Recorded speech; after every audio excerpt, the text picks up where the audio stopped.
Many learners feel confused between words like under and below.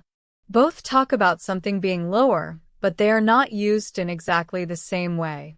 When we say below, we usually mean a lower level or position compared to something else, without necessarily being directly under it. In this lesson, we will clearly understand how below works with real examples. Welcome back to our Prepositions of Place series.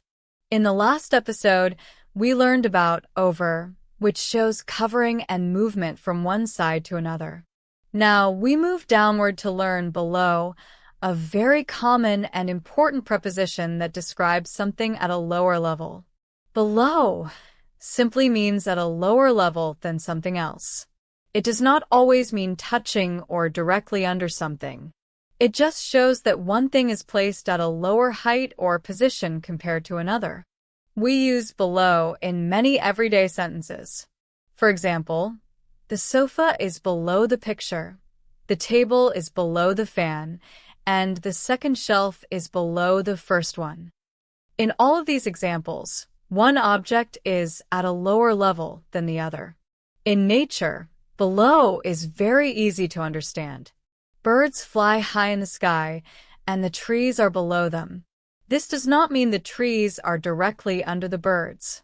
It just means the trees are at a lower level compared to the birds flying above.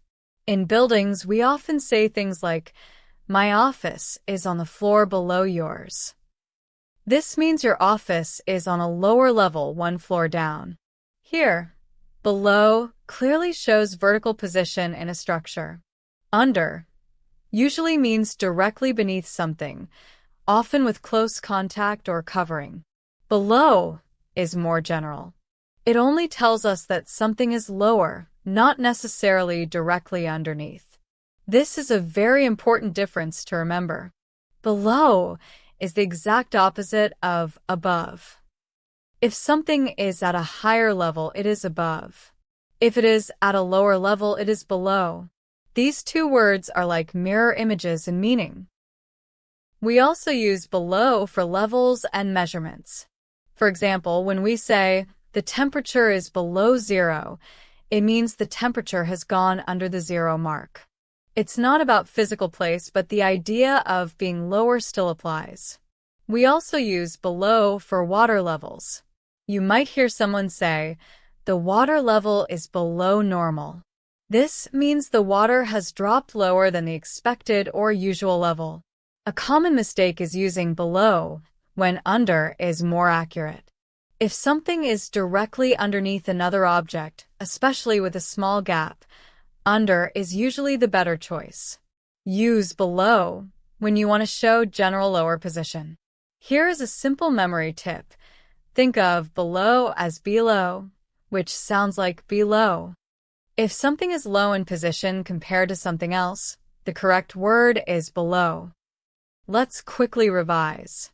Below means at a lower level. It does not always mean directly under something. And it is the opposite of above. If you remember these three ideas, you will use below perfectly every time. That's how we use the preposition below. It helps us describe things that are at a lower level in a clear and simple way. In our next episode, we will learn under, which is used when something is directly beneath another object, often with very little space in between. Keep watching and continue mastering every preposition of place.